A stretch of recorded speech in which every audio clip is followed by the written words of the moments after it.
কোরআন তেলাওয়াতের ফজিলতের দিকে যদি যাই, তাহলে আমরা প্রথমেই কোরআনের একটা অক্ষর পাঠের ফজিলত বলবো। হাদিসে এসেছে عن أنس بن مالك رضي الله تعالى عنه قال قال رسول الله صلى الله عليه وسلم رسول صلى الله عليه وسلم বলেছেন من قرأ حرفا من كتاب الله فله به حسنة والحسنة بعشر أمثالها। কেউ যদি কোরআনুল কারীমের একটা অক্ষর পাঠ করে তাহলে তাকে একটা অক্ষরের বিনিময়ে 10টা নেকি প্রদান করা হবে। সুবহানাল্লাহ। লা আকুলু আলিফ লাম মিম হারফ, আমি এই কথা বলবো না যে আলিফ লাম মিম হারফ, বরং আলিফুন হারফুন লামুন হারফুন মিমুন হারফ। অর্থাৎ আমি যখন তেলাওয়াত করলাম আলিফ লাম মিম, আমার হাসানায় এই 3টা অক্ষর তেলাওয়াত করার বিনিময়ে 30 নেকি লেখা হয়েছে। সুবহানাল্লাহ। একটা অক্ষর তেলাওয়াত করলে কত নেকি? পিছনের মানুষেরা শুনতে পাচ্ছেন না? একটা অক্ষর তেলাওয়াত করলে কত নেকি? মনে রাখতে হবে, ভুলে যাওয়া চলবে না, প্রত্যেকটা ফজিলত মনে রাখতে হবে। এবার আসেন আরেকটা হাদিসে عن عقبة بن عامر رضي الله تعالى عنه قال خرج رسول الله صلى الله عليه وسلم ونحن في الصفة। রাসূল সাল্লাল্লাহু আলাইহি ওয়াসাল্লাম তার বাড়ি থেকে বের হলেন আর আমরা মসজিদে নববীর ছায়াতলে অবস্থান করছি।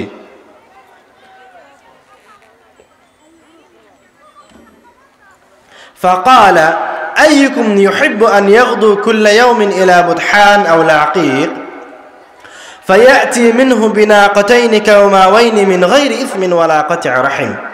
রাসূল সাল্লাল্লাহু আলাইহি ওয়াসাল্লাম সাহাবীদের কাছে এসে বলছে, তোমাদের মাঝে কি এরকম কেউ আছে যে বুতহান অথবা আকিক নামক বাজারে গিয়ে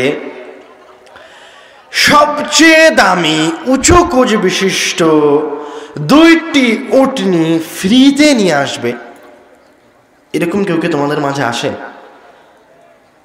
তখন সাহাবায়ে কেরাম বলছে, কুল্লুনা নুহিব্বু যালিকা ইয়া রাসূলুল্লাহ, ফ্রিতে সবচেয়ে দামি 2টি উটনি পাওয়া যাবে।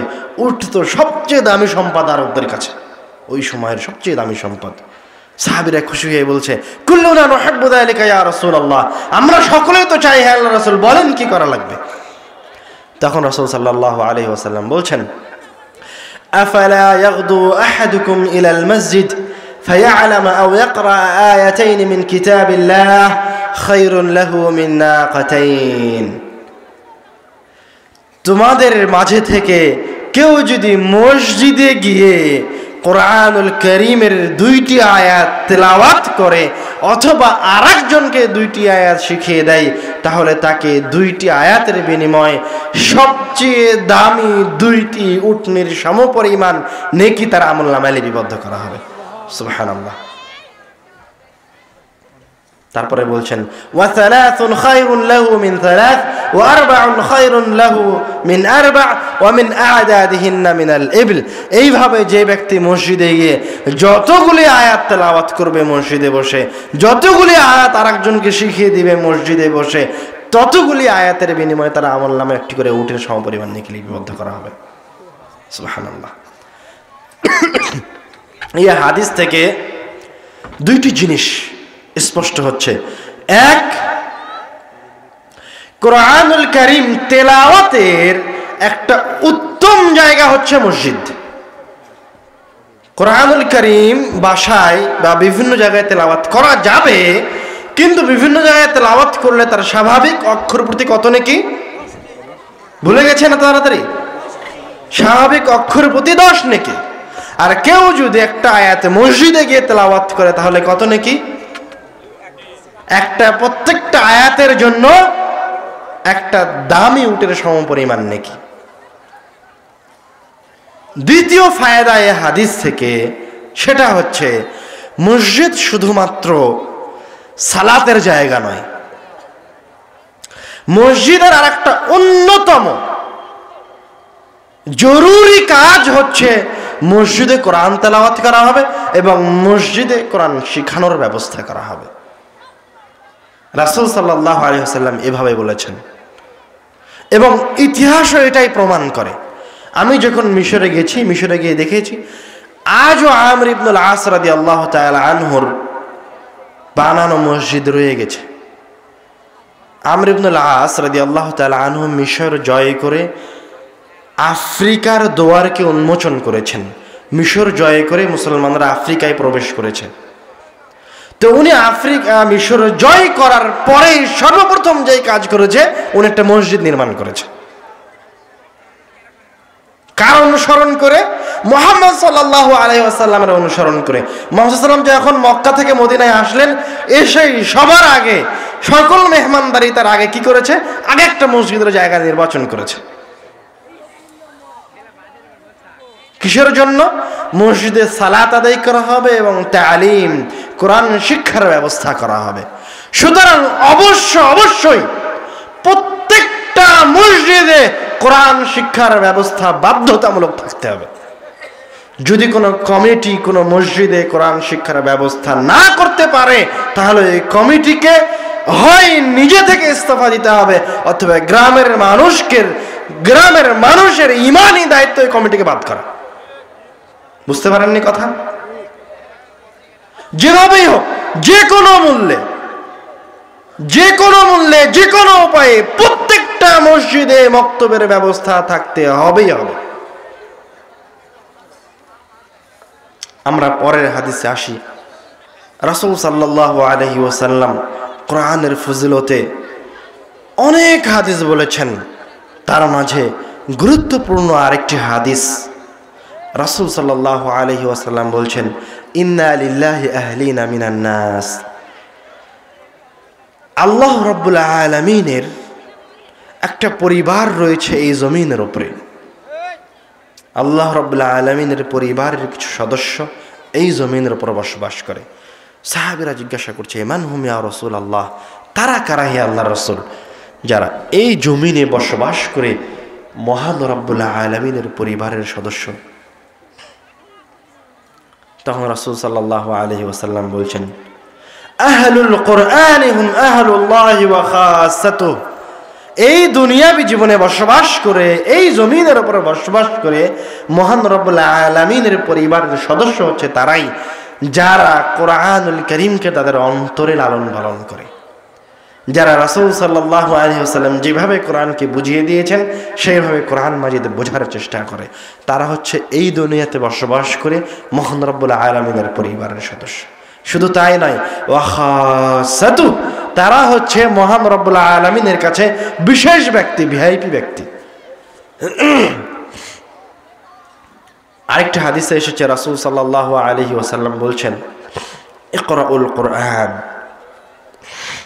তোমরা কোরআন তেলাওয়াত করো। ফাইন্নাল্লাহ তাআলা লা ইউআযিবু কলবান ওয়াল কোরআন। যে অন্তর, যে আত্মা, যে ব্যক্তি কোরআন মুখস্থ করেছে, আল্লাহ রাব্বুল আলামিন তাকে কোনোদিন শাস্তির সম্মুখীন করবেন না। তারপরের অংশ আরো গুরুত্বপূর্ণ। আমরা বিভিন্ন বিপদ থেকে বাঁচার জন্য বিভিন্ন মাধ্যম, বিভিন্ন উপায় অবলম্বন করি। যেমন যখন বন্যা চলে আসে তখন আমরা আশ্রয় কেন্দ্রে অবস্থান করি। যখন আমাদের সৈন্যবাহিনীরা যুদ্ধে যায় তখন বুলেট প্রুফ জ্যাকেট পরিধান করি। যখন জোরে ঝড় বৃষ্টি আসে তখন শক্ত বাড়ির ছাদের নিচে গিয়ে আশ্রয় গ্রহণ করি। আর রাসূল সাল্লাল্লাহু আলাইহি ওয়াসাল্লাম হাদিসে বলে দিচ্ছেন, ওয়া ইন্না হাযাল কুরআনা মা'দাবাতুল্লাহ ফামান দাখালা ফীহি ফাহুয়া আমিন। হে আমার মুমিন বান্দা, হে আমার মুসলমান বান্দা, জেনে রাখো, ইন্না হাযাল কুরআনা মা'দাবাতুল্লাহ, তোমাদের জন্য সেফ হাউস হচ্ছে, তোমাদের জন্য নিরাপত্তার জায়গা হচ্ছে কোরআনুল কারীম। ফামান দাখালা ফীহি ফাহুয়া আমিন, যে ব্যক্তি এই মহান রব্বুল আলামিনের এই মেহমানখানায় প্রবেশ করলো, যে ব্যক্তি কোরআনের মাধ্যমে আল্লাহ রব্বুল আলামিনের কাছে আশ্রয় চাইলো, ফাহুয়া আমিন, স্বয়ং মহান রব্বুল আলামিন তার নিরাপত্তার ব্যবস্থা করবেন। সুবহানাল্লাহ, এর নাম কোরআন মাজিদ। এখন আমরা আসি কোরআনুল কারীমের বিভিন্ন সূরার ফজিলতের দিকে। আল্লাহ রাব্বুল আলামিন আমাদের জন্য কোরআন তেলাওয়াতকে সহজ করতে চেয়েছেন। আমি আপনি চাইলেই 30 পারা কোরআন নিয়মিত তেলাওয়াত করতে পারবো না। কোরআনের তো অনেক ফজিলত যেগুলো আস্তে আস্তে আসতে থাকবে, কিন্তু আমাদের পক্ষে তো পূর্ণ কোরআন মাজিদ একবারে তেলাওয়াত করা সম্ভব নয়, এ কথা আল্লাহ জানেন। এবং আল্লাহ রাব্বুল আলামিন রহিম রহমান, তিনি অনেক দয়ালু, তিনি আমাদের জন্য কোরআন তেলাওয়াতকে সহজ করে দিচ্ছেন। কিভাবে দেখেন, عن أبي الدرداء رضي الله تعالى عنه قال قال رسول الله صلى الله عليه وسلم رسول صلى الله عليه وسلم বলছেন أيعجز أحدكم أن يقرأ في ليلة ثلث القرآن। তোমাদের মাঝে কি, রাসূল সাল্লাল্লাহু আলাইহি ওয়াসাল্লাম সাহাবীদেরকে জিজ্ঞাসা করছে, তোমাদের মাঝে কি এরকম কোনো ব্যক্তি আছে যে এক রাত্রে, নিয়মিত রাত্রে 10 পারা কোরআন তেলাওয়াত করতে অক্ষম? তোমাদের মাঝে কি এরকম কোনো ব্যক্তি আছে যে প্রত্যেক রাত্রে 10 পারা কোরআন তেলাওয়াত করতে পারে না? তখন সাহাবীরা বলছে, কাইফা যালিকা ইয়া রাসূলুল্লাহ, 10 পারা কোরআন তেলাওয়াত করা এক রাতে সে কি চারটিখানি কথা? তাকে সম্ভব হে আল্লাহর রাসূল? এবার রাসূল সাল্লাল্লাহু আলাইহি ওয়াসাল্লাম কি বলছে দেখেন। রাসূল সাল্লাল্লাহু আলাইহি ওয়াসাল্লাম বলছেন, কুল হুয়াল্লাহু আহাদ তা'দিলু সুলুসাল কোরআন। হে আমার সাহাবী, তোমরা শোনো, তোমাদের মাঝে থেকে কেউ যদি শুধু কুল হুয়াল্লাহু আহাদ এই সূরাটি একবার তেলাওয়াত করে, তাহলে তার আমলনামায় কোরআনুল কারীমের 10 পারা তেলাওয়াত করার সমান নেকি লিপিবদ্ধ করা হবে। তাহলে কেউ যদি সূরা ইখলাস কুল হুয়াল্লাহু আহাদ 3 বার তেলাওয়াত করে, তাহলে পুরো কোরআনুল কারীম তেলাওয়াত করার সমান নেকি পেল। সুবহানাল্লাহ। এইভাবে আল্লাহ রাব্বুল আলামিন কোরআন তেলাওয়াতকে সহজ করে দিয়েছেন। عن أمامة الباهلي رضي الله تعالى عنه قال قال رسول الله صلى الله عليه وسلم رسول صلى الله عليه وسلم বলেছেন, من قرأ آية الكرسي دبر كل صلاة مكتوبة لم يمنعه من دخول الجنة إلا الموت। দেখেন, চমৎকার একটা হাদিস, মনোযোগ সহকারে শুনেন, চমৎকার একটা হাদিস। রাসূল সাল্লাল্লাহু আলাইহি ওয়াসাল্লাম বলছেন, তোমাদের মাঝে থেকে যে ব্যক্তি 5 ওয়াক্ত ফরজ সালাতের পরে আল্লাহু লা ইলাহা ইল্লা হুয়াল হাইয়ুল কাইয়ুম শুধুমাত্র এই আয়াতটি শুরু থেকে শেষ পর্যন্ত তেলাওয়াত করে, লাম ইয়ামনাহু মিন দুখুলিল জান্নাতি ইল্লাল মাউত, সেই ব্যক্তি মৃত্যুবরণ করা মাত্রই জান্নাতে প্রবেশ করবে। এই হাদিসের ইবারতের দিকে যদি লক্ষ্য করেন, তো রাসূল সাল্লাল্লাহু আলাইহি ওয়াসাল্লামের কথা আরো বেশি শক্তিশালী। কেমন শক্তিশালী জানেন? আরবি ভাষাকে তো আর সরাসরি অনুবাদ করা যায় না, আরবি ভাষার ভাব অর্থ হয়। রাসূল সাল্লাল্লাহু আলাইহি ওয়াসাল্লাম এভাবে বলছে, লাম ইয়ামনাহু মিন দুখুলিল জান্নাতি ইল্লাল মাউত। এই ব্যক্তিটা 5 ওয়াক্ত সালাতের পরে আয়াতুল কুরসি তেলাওয়াত করে, তো ও এখনো তারা জান্নাতে ঢুকতে পারেনি কেন? ও এখনো মরেনি তাই। চিন্তা করতে পারেন, কল্পনা করতে পারেন, ও এখনো জান্নাতে ঢোকেনি কেন? মরেনি তাই। মরলেই তার জন্য জান্নাত। সুবহানাল্লাহ। তাহলে কোন আয়াত তেলাওয়াত করলে জান্নাত? আয়াতুল কুরসি। পিছনের মানুষেরা মনে হয় বুঝতে পারেনি আমাদের কথা। কোন আয়াত 5 ওয়াক্ত সালাতের পরে তেলাওয়াত করলে জান্নাত পাওয়া যাবে? আয়াতুল কুরসি। সূরা বাকারার একটা আয়াত, যে আয়াতটা শুরু হয়েছে আল্লাহু লা ইলাহা ইল্লা হুয়াল হাইয়ুল কাইয়ুম দিয়ে। আপনারা কি আমাদের কথা শুনতে পাচ্ছেন? পিছনের কোন আয়াত 5 ওয়াক্ত সালাতের পরে তেলাওয়াত করলে সরাসরি জান্নাতে যাওয়া যাবে? আয়াতুল কুরসি। ভুলে যান না যেন, ভুলে গেলে তো লাভ হলো না বলে। আমি এত কষ্ট করে আসলাম, আপনাদেরকে যদি কিছু শিখিয়ে না যেতে পারি, তো আমার এতক্ষণ কথা বলার ফায়দা কি থাকলো, উপকার কি থাকলো? আমাদের এখন ফজিলতের হাদিস শুরু হয়েছে, প্রত্যেকটা হাদিস মনে করে রাখবেন। عن عقبة بن عامر رضي الله تعالى عنه قال بينما أسير مع رسول الله صلى الله عليه وسلم بين الجحفة والأبواء। উকবা রাদিয়াল্লাহু তাআলা আনহু বলছে, আমি একদা রাসূল সাল্লাল্লাহু আলাইহি ওয়াসাল্লামের সাথে সফরে বের হয়েছি। বাইনাল জুহফাতি ওয়াল আবওয়া, জুহফা এবং আবওয়া নামক দুইটি স্থানের মাঝামাঝিতে পৌঁছেছি।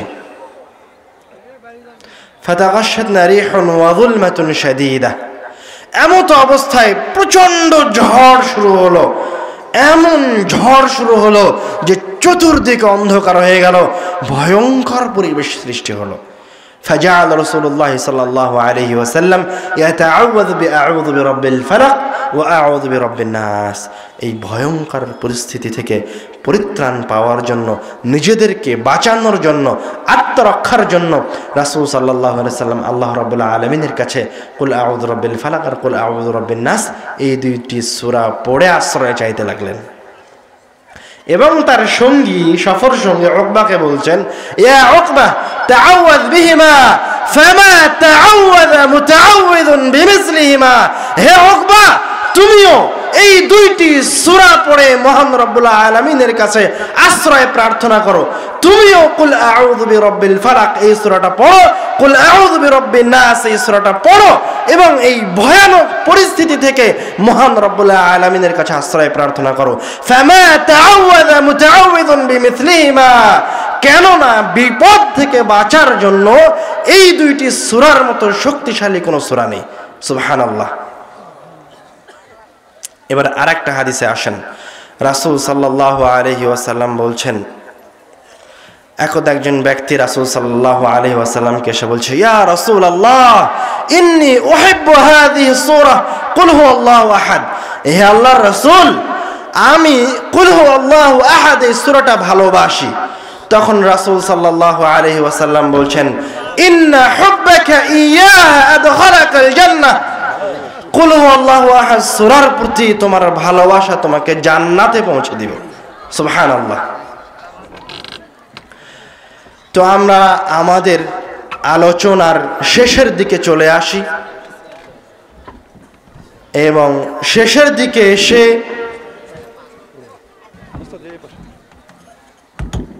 আমরা আমাদের আলোচনার শেষের দিকে এসে আমরা ফজিলতের যে হাদিসগুলি বলেছি তার একবার রিভাইজ করে নেই, যেন ভুলে না যাই। আমার সাথে আমার কথার উত্তর দেন। বিপদে পড়লে কোন দুইটি সূরা তেলাওয়াত করতে হবে? সূরা নাস আর সূরা ফালাক। মাশাআল্লাহ। পিছনের মুসলিম ভাইয়েরা, বিপদে পড়লে কি পড়তে হবে? সূরা নাস আর সূরা ফালাক। আর জান্নাতে যাওয়ার জন্য কি পড়তে হবে? আয়াতুল কুরসি।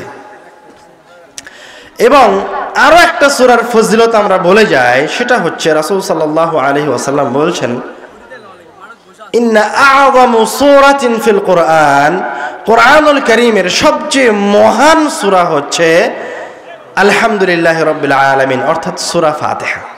আমরা আলোচনার শুরুতে বলেছিলাম যে আমরা সূরা ফাতিহা জানি, সবাই জানি, নাস ফালাক ইখলাস সবাই জানি, কিন্তু এই সূরাগুলিকে আমরা আমাদের জীবনে কিভাবে কাজে লাগাবো তা আর জানি না।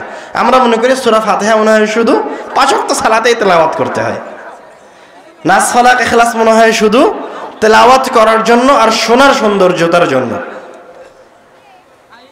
এটা আমাদের ধারণা, কিন্তু আল্লাহ রাব্বুল আলামিন এই সূরাগুলিকে অপরিসীম ক্ষমতা দিয়ে রেখেছেন, এবং এই সূরাগুলিকে এত সহজ করে দিয়েছেন যে আমাদের সবারই মুখস্থ আছে। কিন্তু দুঃখজনক বিষয়, আমরা উপকার কিভাবে নিতে হবে তা আর জানি না। লম্বা হাদিস, ছোট্ট করে বাংলায় বলি। সূরা ফাতিহার একটা ফজিলত আসছে। রাসূল সাল্লাল্লাহু আলাইহি ওয়াসাল্লাম তার সাহাবীদেরকে নিয়ে সফরে বের হয়েছেন। সফরে বের হয়ে আরবদের একটা কাবিলার পাশে সফর বিরতি গ্রহণ করেছেন, এবং তাদেরকে ওই যে কাবিলার পাশে বিরতি গ্রহণ করেছেন সে কাবিলার কাছে তারা মেহমানদারিতার আবেদন জানালো সাহাবায়ে কেরাম। ফাআবাউ আন ইউদাইফুহুম, তো ওই কবিলার লোকেরা সাহাবীদেরকে মেহমানদারি করাতে অস্বীকৃতি জ্ঞাপন করে যে আমরা তোমাকে মেহমানদারি করাবো না। ফালুদিগা সাইয়্যিদু যালিকাল কওম, তো ওই কওমের যে সর্দার ওকে সাপে কামড় দিল, এবং ওই কওমের যারা ডাক্তার ছিল ওরা ওদের অনুযায়ী যত রকমের ঝাড় ফুঁক চেষ্টা চিকিৎসা তো সব করলো, কিন্তু কোনো চিকিৎসা কোনো কাজে আসলো না। তখন ওদের মধ্যে থেকে কিছু কিছু লোক বলল যে আমাদের পাশে যে সালেহিনরা, ওদেরকে দেখে মনে হচ্ছে, ওদের পোশাক দেখে মনে হচ্ছে ওদের কাছে কোনো ডাক্তার থাকতে পারে, আমরা তাদেরকে গিয়ে বলি যে তোমাদের মাঝে কি কেউ আছে যে আমাদের সর্দারের চিকিৎসা করতে পারবে? তখন তারা সাহাবীদের কাছে এসে বলছে যে আমাদের সর্দারকে সাপে কামড় দিয়েছে, তোমাদের কেউ কে আছে যে আমাদের সর্দারের চিকিৎসা করবে? তখন সাহাবীদের মাঝে একজন বলছে আমি তোমাদের সর্দারের চিকিৎসা করব, কিন্তু আল্লাহে ইন্নানা ইস্তাদাফনাকুম, আমরা তোমাদের কাছে মেহমানদারিতার ফরিয়াদ জানিয়েছিলাম শুরুতে, তো তোমরা আমাদেরকে মেহমানদারি করাতে অস্বীকার করেছিলে, তো তোমরা যদি আমাদেরকে মেহমানদারি করাও তাহলে আমরা তোমাদের সর্দারের চিকিৎসা করব। তখন তারা রাজি হলো যে ঠিক আছে, আমরা তোমাদেরকে একটা ছাগলের পাল প্রদান করব মেহমানদারি করানোর জন্য, তোমরা আমাদের সর্দারের চিকিৎসা করো। তখন একজন সাহাবী ফান্তালাকা ইয়াতফিলু আলাইহি ওয়া ইয়াকরা আলহামদুলিল্লাহি রাব্বিল আলামিন, তখন একজন সাহাবী ওদের সর্দারের কাছে গিয়ে আলহামদুলিল্লাহি রাব্বিল আলামিন আর রহমানির রহিম মালিক ইয়াউমিদ্দিন এই সূরা ফাতিহা শুরু থেকে শেষ পর্যন্ত পড়তে লাগলো। পড়ে আর থু করে যে জায়গায় সাপের কামড় দিয়েছে ওই জায়গায় থুতু দেয়। তো কয়বার পড়লো এই কথা হাদিসে উল্লেখ নাই। তো পড়তে পড়তে এক সময় ওই থুতু দিতে দিতে এক সময় ওদের সর্দার সুস্থ হয়ে গেল, এটা হেঁটে বেড়াচ্ছে যেন তার কোনো কিছুই হয়নি। তো কি বুঝতে পারলেন এই হাদিস থেকে? যে সূরা ফাতিহা কি করতে পারে? সূরা ফাতিহা কি করতে পারে? আরোগ্য প্রদান করতে পারে। সাপে যদি কামড়ায় তো সাপের বিষ পর্যন্ত বের করে নিয়ে আসতে পারে কে? সূরা ফাতিহা। এরকম কঠিন মহান শক্তি প্রদান করা হয়েছে এবং এইগুলি ফজিলত মানুষের দৈনন্দিন জীবনেও প্রমাণিত। ইবনুল কাইয়িম রাহিমাহুল্লাহ বলছে, হাঁটতে হাঁটতে মাঝে মাঝে আমার এমন অবস্থা হতো যে মনে হতো আমি আর হাঁটতে পারবো না, প্রচণ্ড ব্যথা অনুভব করতাম। তখন আমি সূরা ফাতিহা পড়তাম আর ওই জায়গায় একটু মালিশ করতাম। তো কিছুক্ষণ সূরা ফাতিহা পড়ার পর আমার ব্যথা ভালো হয়ে যেত।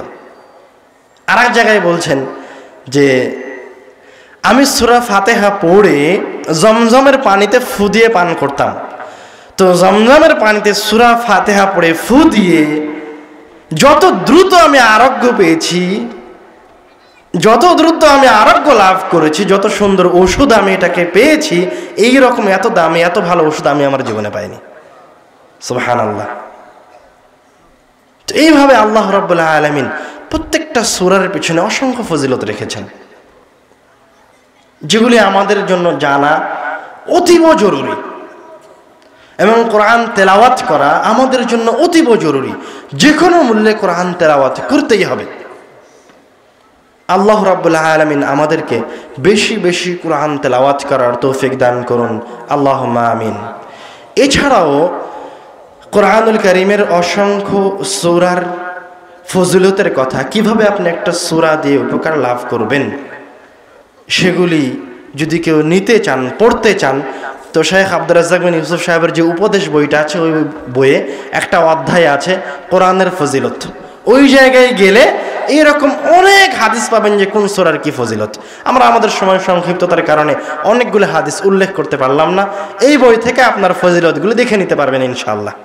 আল্লাহ রাব্বুল আলামিন আমাদেরকে কোরআনুল কারীম বুঝে আমল করার তৌফিক দান করুন এবং আল্লাহ রাব্বুল আলামিন যেন এই কোরআনুল কারীমকে আমাদের ইহকালীন এবং পরকালীন জীবনের জন্য কল্যাণময় করে দেয়।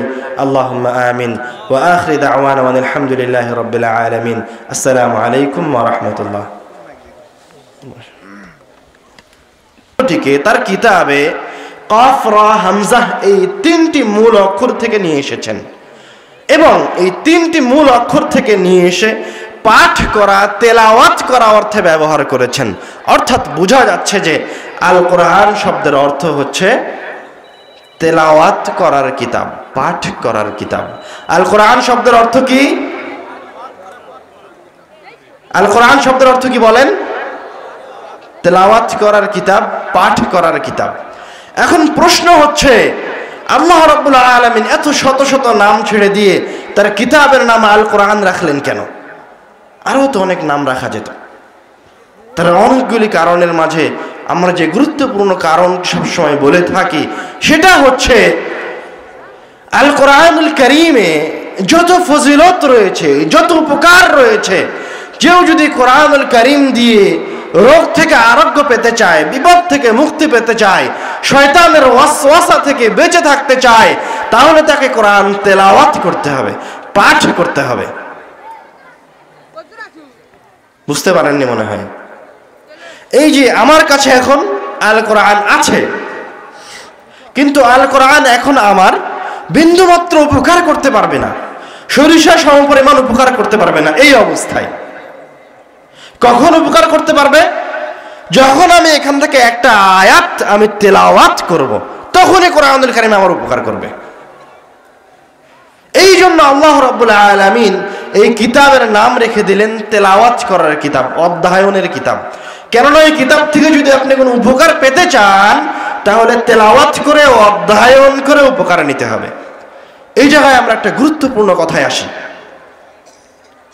যারা এই কিতাবের অক্ষরগুলিকে সংখ্যায় রূপান্তরিত করে তাবিজের মাঝে ঢুকিয়ে বলছে এটা গলায় দিলে, এটা গায়ে বাঁধলে শয়তান কোনো ক্ষতি করতে পারবে না, মানুষ কোনো ক্ষতি করতে পারবে না, এদের এই কথা, এদের এই কাজ হচ্ছে সরাসরি মহান রব্বুল আলামিনের শত শত আয়াতের বিরোধী। এদের এই কথা রাসূল সাল্লাল্লাহু আলাইহি ওয়াসাল্লামের অসংখ্য হাদিসের বিরোধী। বরং যারা এই কথা বলছে যে কোরআনুল কারীমের আয়াত সাথে করে নিয়ে ঘুরলে উপকারে আসবে, তারা আমাদের ক্ষতি করছে। দুইভাবে ক্ষতি করছে। এক, তাবিজ গ্রহণ করার মাধ্যমে কোরআন তেলাওয়াত করা থেকে যে আপনি দূরে সরে আসছেন, এর মাধ্যমে আপনি ধীরে ধীরে আল্লাহ রাব্বুল আলামিনের রহমত থেকে বঞ্চিত হচ্ছেন, হেদায়েত থেকে বঞ্চিত হচ্ছেন। দুই, তাবিজের কারণে আপনি আস্তে আস্তে শিরকের ভিতরে ঢুকে যাচ্ছেন। এবং সবচেয়ে বড় মাসিয়া আসমান এবং জমিনের মাঝে যেই পাপ কোনোদিন ক্ষমা হওয়ার নাই, সেই পাপের ভিতরে আপনি ঢুকে যাচ্ছেন। আর এই জন্যই আল্লাহ রাব্বুল আলামিন বলছেন, রাসূল সাল্লাল্লাহু আলাইহি ওয়াসাল্লাম তার অসংখ্য হাদিসে বলেছেন, কেউ যদি এই কিতাব থেকে উপকার পেতে চায়, তাহলে তাকে এই কিতাব তেলাওয়াত করে উপকার নিতে হবে। অন্য কোনো উপায়ে এই কিতাব থেকে উপকার পাওয়া যাবে না। এবার আসেন আমরা এই কিতাবের কিছু বৈশিষ্ট্যের দিকে আসি। এই কিতাবকে আল্লাহ রাব্বুল আলামিন অসংখ্য বৈশিষ্ট্য প্রদান করেছেন। আল্লাহ রাব্বুল আলামিন কোরআনুল কারীমে বলছেন, ইয়া আইয়ুহান নাস ক্বাদ জাআতকুম মাও'ইযাতুম মির রাব্বিকুম ওয়া শিফাa'উন লিমা ফিস সুদুরি ওয়া হুদান ওয়া রাহমাতুল লিল মুমিনিন। ইয়া আইয়ুহান নাস, এই আয়াতের দিকে লক্ষ্য করেন। আল্লাহ রাব্বুল আলামিন বলছেন যে হে মানব জাতি, আল্লাহ রাব্বুল আলামিন এই জায়গায় এই কথা বলছেন না হে আমার মুমিন বান্দা, আল্লাহ রাব্বুল আলামিন এই কথা বলছেন না হে আরবি, আল্লাহ রাব্বুল আলামিন এই কথা বলছেন না হে রাজা, হে বাদশাহ। আল্লাহ রাব্বুল আলামিন সরাসরি বলছে হে মানুষ, হে ধনী গরিব, মুচি ভ্যান চালক, রিক্সা চালক, ইহুদি খ্রিস্টান, নাসারা, নাস্তিক, তোমরা শোনো, ক্বাদ জাআতকুম মাও'ইযাতুম মির রাব্বিকুম, তোমাদের প্রতিপালকের পক্ষ থেকে তোমাদের জন্য একটি মাও'ইযা, উপদেশ বাণী এসেছে। কোরআনুল কারীম কি? কোরআনুল কারীম হচ্ছে মাও'ইযা, উপদেশ বাণী।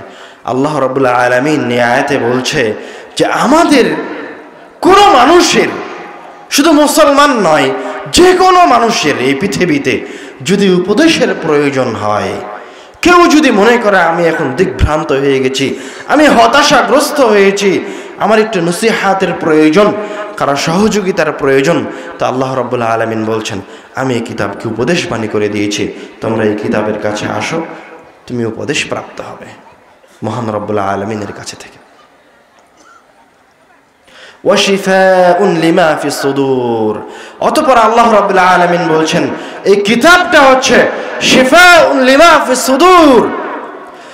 নাফরমানির কারণে, পাপের কারণে, বিভিন্ন কারণে ওই যে আপনার অন্তরে বক্রতা চলে এসেছে, আপনার অন্তর পাপে, আপনার অন্তর নাফরমানিতে কালো কুচকুচে হয়ে গেছে, অন্ধকার হয়ে গেছে, ইবাদতের দিকে আসতে চায় না, তো আল্লাহ রাব্বুল আলামিন বলছেন এই কিতাব হচ্ছে তোমার ওই বিকৃত অন্তরের জন্য শিফাউন লিমা ফিস সুদূর, তোমার ওই নষ্ট হয়ে যাওয়া অন্তরের জন্য শিফা, আরোগ্য। তুমি যদি এই কিতাবের কাছে আসো তাহলে এই কিতাব তোমাকে উপদেশ প্রদান করবে।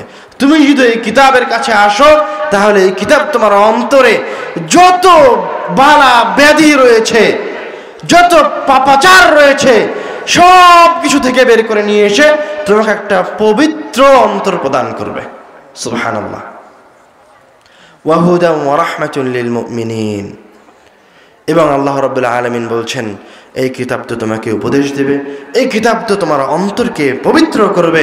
শুধু তাই নয়, হুদান ওয়া রাহমাতুল লিল মুমিনিন, এই কিতাব হচ্ছে তোমাদের জন্য হেদায়াত, এই কিতাব হচ্ছে তোমাদের জন্য গাইডলাইন, যার মাধ্যমে তোমরা পথ প্রদর্শিত হবে।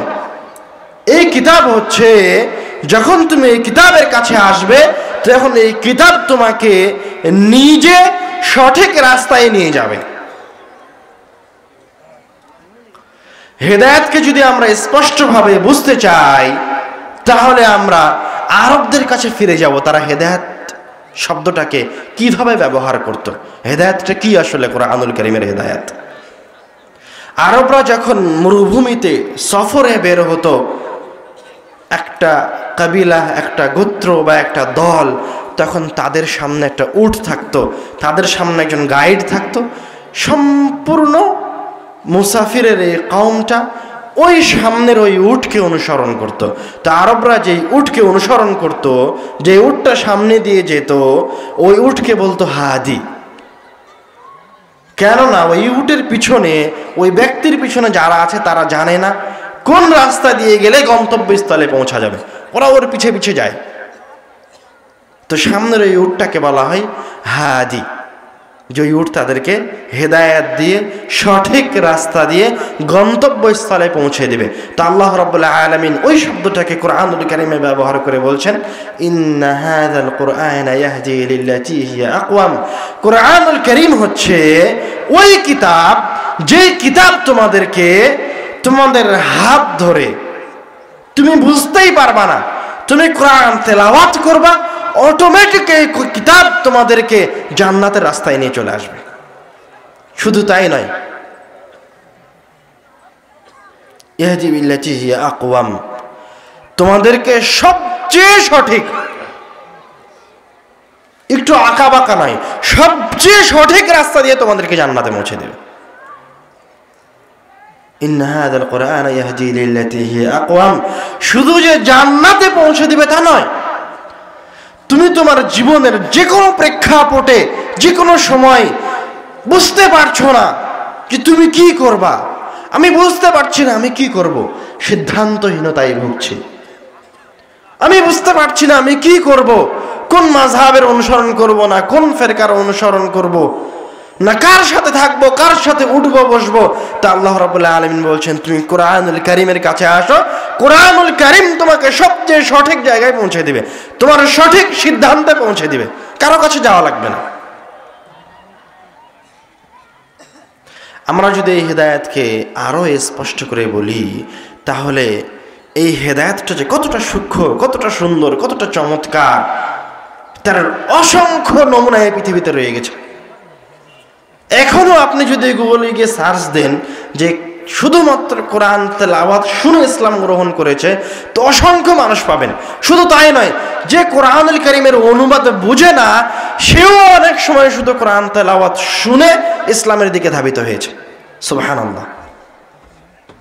যে ওমর রাদিয়াল্লাহু তাআলা আনহু এই প্রতিজ্ঞা করে আছে যে আমি মুহাম্মদকে হত্যা করব, সে মুহাম্মদ সাল্লাল্লাহু আলাইহি ওয়াসাল্লাম কোরআন সেই ওমর রাদিয়াল্লাহু তাআলা আনহু কোরআন তেলাওয়াত শুনে এখন বলছে যে মুহাম্মদ কই, আমাকে মুহাম্মাদের কাছে নিয়ে যাও, আমি ইসলাম গ্রহণ করব। সুবহানাল্লাহ। এর নাম হচ্ছে হেদায়েত। কোরআন তেলাওয়াত শুনবেন অথবা কোরআন তেলাওয়াত করবেন, এই কোরআন আপনার অজান্তে আপনাকে হেদায়েত প্রদান করবে, সঠিক রাস্তায় পৌঁছে দিবে। আল্লাহ রাব্বুল আলামিন জিনদের হেদায়াতের একটা ঘটনা কোরআনুল কারীমে বর্ণনা করেছেন।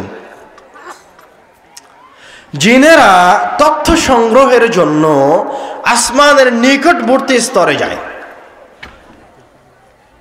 পৃথিবীতে কোথায় কি হবে সেটা শোনার জন্য। তো এক সময় গিয়ে তারা আসমানের নিকটে যায়, যখনই কাছে যায় তখনই শিহাব নামক তারকা অগ্নিস্ফুলিঙ্গ তাদের ধাওয়া করে আসে, তারা আসমানের নিকটে যেতে পারে না।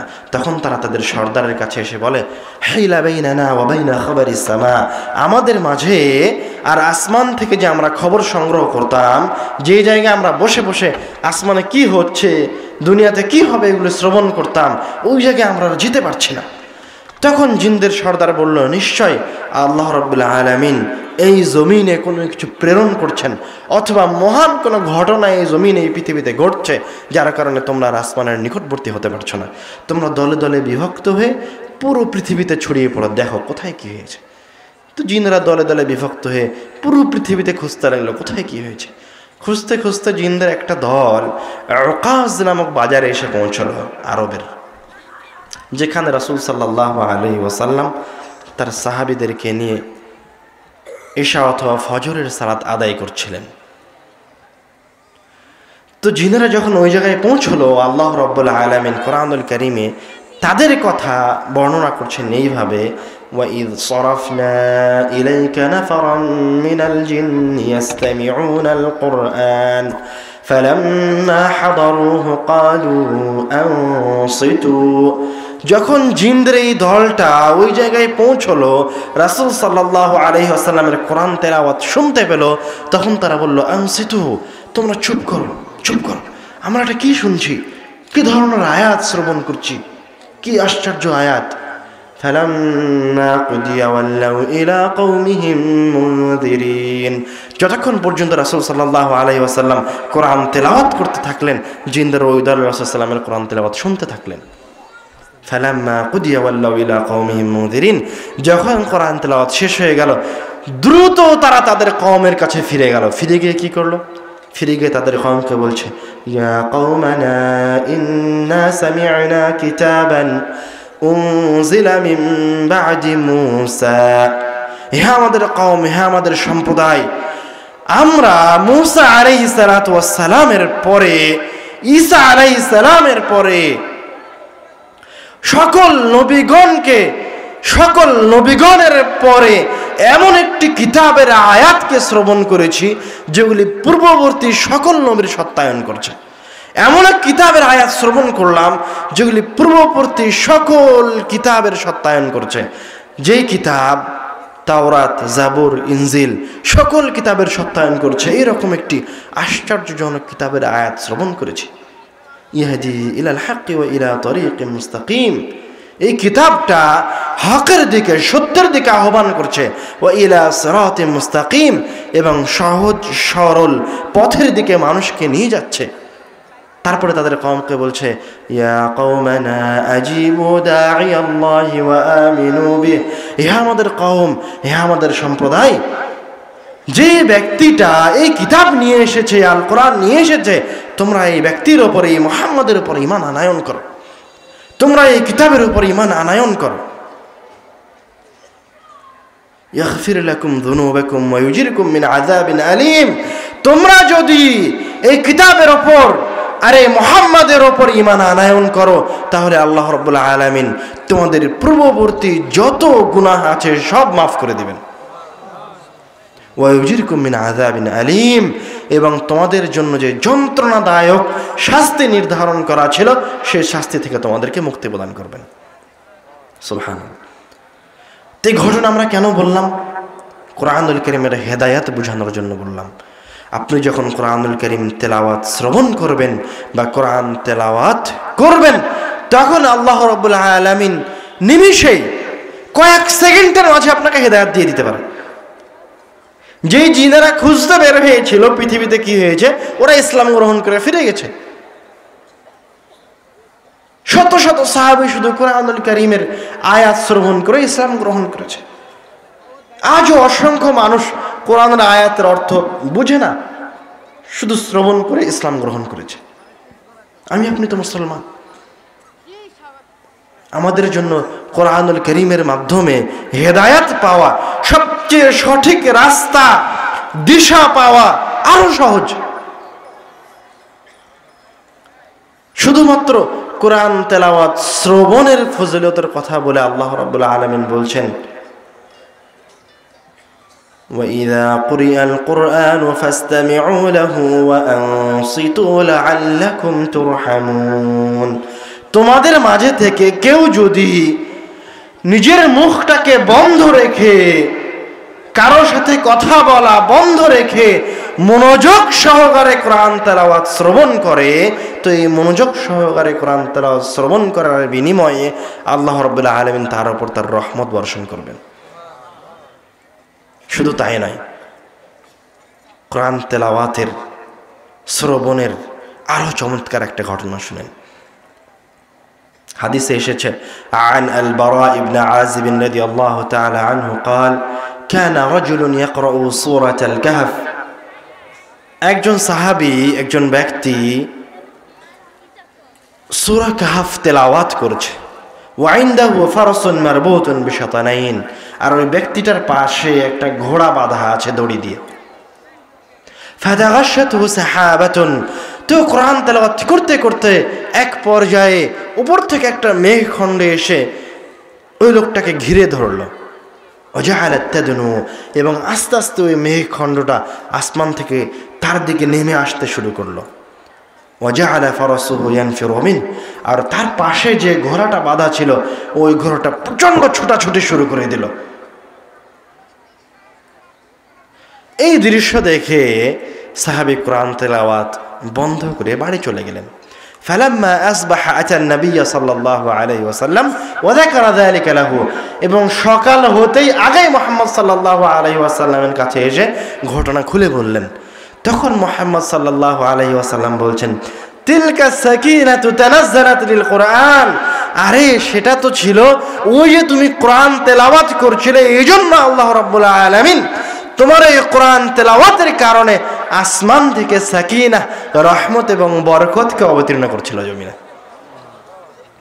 আরেকটা রিওয়ায়াতে আসছে, রাসূল সাল্লাল্লাহু আলাইহি ওয়াসাল্লাম বলছেন, তিলকাল মালাইকাতু দানাত লিসাউতিক। তারা ছিল ফেরেশতাদের একটা দল, যারা তোমার সুন্দর তেলাওয়াত শুনে তাসবিহ তারতিলের সাথে বিশুদ্ধ সুররিত কণ্ঠের তেলাওয়াত শুনে আসমান থেকে তোমার কাছে আসছিল, তোমার কোরআন তেলাওয়াত শুনবে। তাই ওয়ালাউ আসবাহতা ইয়ানজুরুন নাসু ইলাইহিম। তুমি যদি সকাল পর্যন্ত তেলাওয়াত করতে থাকতে, তাহলে অন্যান্য সাহাবীরা, অন্যান্য মানুষেরা সকালে ওই ফেরেশতাদেরকে তোমার পাশে দেখতে পেত। লা তাতাওয়ারা মিনহুম। ফেরেশতারা তোমার কোরআন তেলাওয়াত শুনছে, মানুষেরা দূরে দাঁড়িয়ে থেকে ফেরেশতাকে দেখছে। লা তাতাওয়ারা মিনহুম। ফেরেশতারা মানুষকে দেখে পালিয়ে যেত না, নিজেদেরকে আত্মগোপনও করতো না। সুবহানাল্লাহ।